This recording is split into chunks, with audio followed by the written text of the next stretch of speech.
कांग्रेस नेता राहुल गांधी ने एक बार फिर बड़ा बयान देते हुए पूर्व सेना प्रमुख नरवणे की किताब का हवाला दिया है। राहुल गांधी ने कहा कि नरवणे जी की किताब है जिसमें पूरी घटना का विस्तार से उल्लेख किया गया है। हालांकि उन्होंने ये भी साफ किया कि उन्हें इस किताब को सीधे तौर पर कोट करने की अनुमति नहीं दी गई है। राहुल गांधी के मुताबिक किताब में एक मुख्य पंक्ति लिखी हुई है जिसमें प्रधानमंत्री द्वारा ये कहा गया है कि जो उचित समझो वह करो। राहुल गांधी ने इशारों में कहा कि इस कथन से कई गंभीर सवाल खड़े होते हैं। उनके इस बयान के बाद राजनीतिक गलियारों में एक बार फिर बहस तेज हो गई है और केंद्र सरकार पर जवाब देने का दबाव बढ़ता नजर आ रहा है।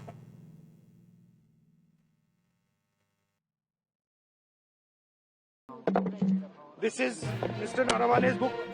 नारावाने जी की किताब है। इसमें उन्होंने पूरा अकाउंट लिखा है। जो लद्दाख का जो अकाउंट था और मुझे कहा गया है और मुझे कहा गया है कि मैं इस बुक को कोट नहीं कर सकता हूं, बट यहाँ पे पूरा लिखा है। यहाँ पे मेन लाइन है जो प्रधानमंत्री ने कही, जो उचित समझो वो करो। राइट? जब chief of army staff general Naravane ने राजनाथ सिंह जी को फोन किया और कहा कि देखिए कैलाश रिज पर चाइनीज टैंक्स आ गए हैं, हमारी टेरिटरी है, कैलाश रिज पर चाइनीज टैंक्स आ गई हैं, हमें क्या करना है। पहले राजनाथ सिंह जी ने उनको रिप्लाई नहीं दिया। उन्होंने जयशंकर जी से पूछा, एनएसए से पूछा, राजनाथ सिंह जी से पूछा, कोई रिप्लाई नहीं आया। फिर उन्होंने राजनाथ सिंह जी को फोन किया। राजनाथ सिंह जी ने कहा कि मैं टॉप से पूछता हूं। राइट? ऑर्डर था, स्टैंडिंग ऑर्डर था टॉप का कि अगर चाइनीज फोर्सेस अंदर आएंगी तो उनपे बिना हमारे पूछे फायर नहीं करना है। नारावाने जी और हमारी जो आर्मी थी, जो सेना थी, वो उन टैंक्स पर फायर करना चाहती थी क्योंकि वो टैंक्स हमारी टेरिटरी में आ गई थी। नरेंद्र मोदी जी ने मैसेज दिया कि देखिए जो उचित समझो वो करो। मतलब नरेंद्र मोदी जी ने अपनी जिम्मेदारी पूरी नहीं की।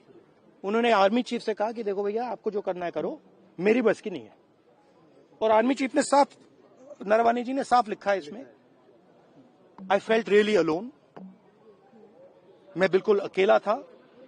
आई was abandoned by the entire establishment. This is what they are scared of me saying करना क्या चाहिए था? प्रधानमंत्री को क्या करना चाहिए था sir?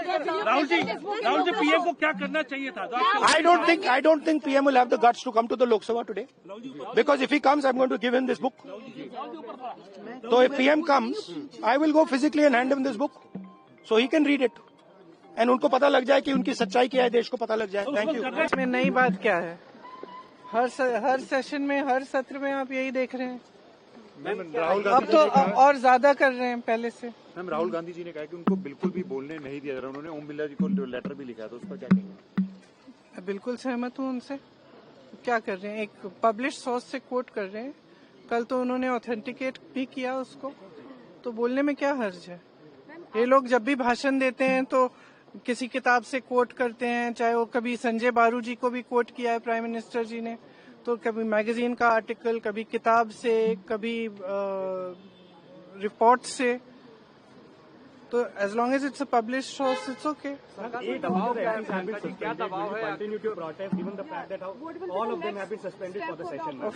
Of course, because please understand, this is not just a case of the leader of the opposition not being allowed to speak.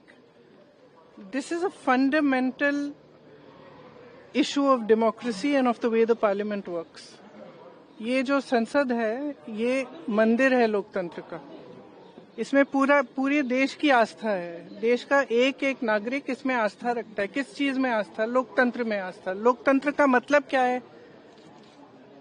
कि सबका एक्सप्रेशन होना चाहिए, जो भी है उसकी चर्चा करनी चाहिए।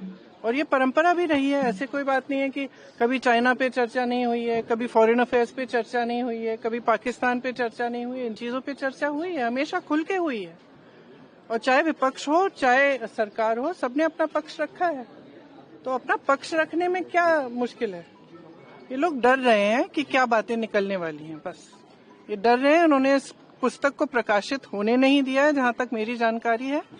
इस पुस्तक में ऐसी चीजें लिखी हैं जो दिखाती हैं कि प्रधानमंत्री जी का क्राइसिस के समय, जब चीन की सेना हमारे बॉर्डर पे थी, क्राइसिस के समय हमारी जो टॉप लीडरशिप है, हमारे प्रधानमंत्री जी, हमारे गृह मंत्री जी, हमारे रक्षा मंत्री जी का क्या रिएक्शन रहा, उन्होंने क्या कहा, क्या नहीं किया और कैसे किया।